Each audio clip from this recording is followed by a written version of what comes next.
Here's something interesting. A University of Michigan researcher reports that when a son-in-law is close to his wife's parents, the couple is 20% less likely to divorce.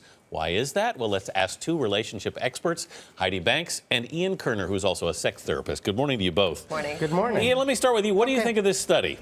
Well, I think it's really interesting. If a guy has a good relationship, there's a high chance of success. I know I have a great relationship with my in-laws, but it's pretty casual. Watch a game, have a meal. I enjoy the sort of surrogate parent aspect. But it's interesting that if a woman has a strong relationship with her in-laws, there's a higher chance of divorce. So that to me is the real interesting statistic. That's a big surprise. Why is that, Heidi? Well, I think, you have to, we're speculating at this point, but I think what happens is a lot of women overshare. So what they do is instead of taking their issues in the relationship to their husband and creating the intimacy, they'll go to their in-laws, and that creates friction because you never really want to get between a child and their parent.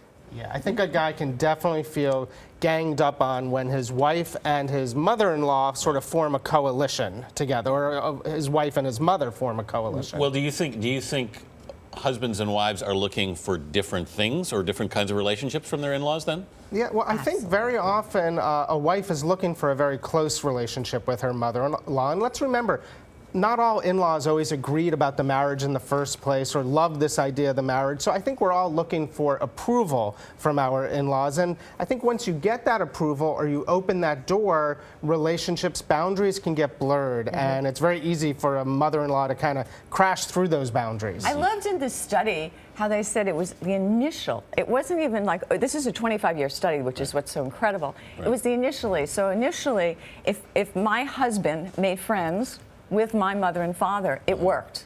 So it could have just been that first moment where they shared a football game, or if they shared, and let's face it, men and women bond very differently.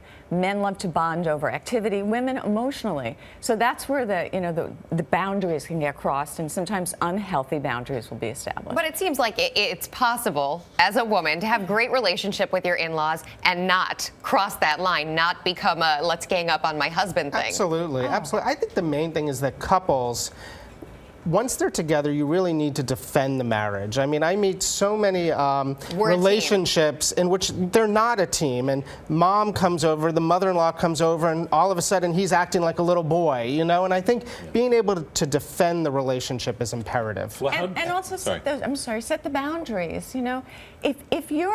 If your mother or father-in-law steps in and says something that upsets you, just let it be. I mean, so many of us take it so personally what our in-laws say.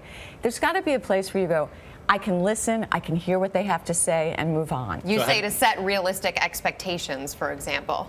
Exactly. And so instead of, look, it's the women that are the ones that are having the higher rate of divorce because of this. Women usually are more involved in the raising of the children. Where does most of the feedback come? It's about raising the children. And present a united front. Be open to negotiation. Don't over-communicate. Find balance. Those are your words of wisdom. That's it. Because if you over-communicate, you're taking the communication into the wrong place. You want your communication between your husband and wife. You don't want it between the husband and wife and an in-law. Right. That's where the trouble starts, and that's where it builds. So, Ian, what should you not talk about with your in-laws? I would really not get into talking about like the vicissitudes of child rearing. I would not get into extended discussions about money. I would not get into discussions about living in the city versus the suburbs. Wherever there's really likely to be this clash of values, let's talk about football. Let's talk about Christmas lights. Let's talk about what the kids want for presents. How about advice to the in-laws, Heidi? What do you say to the in-laws? Oh, well, it's that's a whole other segment. Know when you've overstepped your boundary. That's really it. Really know that, and sometimes just keeping your mouth shut is a good idea. Just say, let them work it out. Let them be the ones to figure out how this marriage is going to work. Heide Banks and Ian Kerner, thank you both for being here. Guys. Thank you.